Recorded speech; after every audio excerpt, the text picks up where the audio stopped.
घर में लगा दी एसी बलम में माही श्रीवास्तव ने चलाया अपनी अदाओं का जादू। देश में पड़ रही भयंकर गर्मी से हर कोई परेशान है।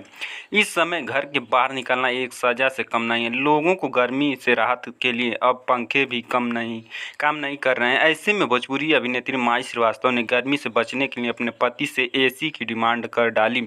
जी हाँ, वर्ल्ड वाइड रिकॉर्ड्स भोजपुरी से माही श्रीवास्तव और सिंगर गोल्डी यादव का नया गाना घर में लगा दी एसी बलम ऑडियंस के बीच आ गया है, जिसे देखकर हर किसी के मुंह से सिर्फ निकलेगा हाय गर्मी। दोस्तों, वीडियो में बने रहिए, आगे हम और बात करेंगे, लेकिन उससे पहले अगर आप चैनल पर नए हैं तो चैनल को सब्सक्राइब, वीडियो को लाइक, शेयर और कमेंट जरूर करें।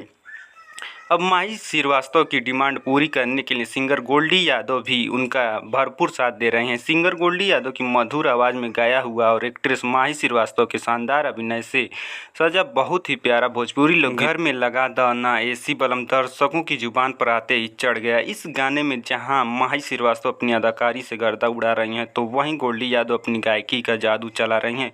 दोनों की जोड़ी में आया यह गाना जितनी बार सुना जाए उतनी बार कम ही लगता है। इस गाने का फिल्मांकन भी बहुत ही शानदार तरीके से किया गया है, जो दर्शकों को बांधे रखने के लिए काफ़ी है। इस गाने के वीडियो में दिखाया गया है कि एक्ट्रेस माही श्रीवास्तव बेड पर लेटी हुई करवट बदल रही हैं और गर्मी से निजात पाने की कोशिश कर रही हैं। वो अपने पति से कहती हैं कि चुआ तब पसीना राजा टप टप, भीज जाता साड़ी करे चप चप, राजा गर्मी राजा मुआ तानी हम एसी बलम घर में लगा दी ना एसी बलम, बेच द भले न मवेशी बलम घर में लगा द ना एसी बलम। वर्ल्ड वाइड रिकॉर्ड्स प्रस्तुत भोजपुरी लोकगीत घर में लगा दी एसी बलम के निर्माता रत्नाकर कुमार हैं। इस गीत को सिंगर गोल्डी यादव ने बहुत ही मधुर आवाज़ में गाया है।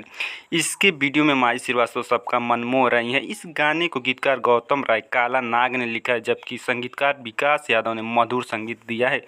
वीडियो डायरेक्टर सुनील बाबा हैं, कोरियोग्राफर योगेश मौर्य हैं। दोस्तों, पूरा वीडियो देखने के लिए धन्यवाद। मिलते हैं अगले वीडियो में, तब तक के लिए जय हिंद, जय भारत।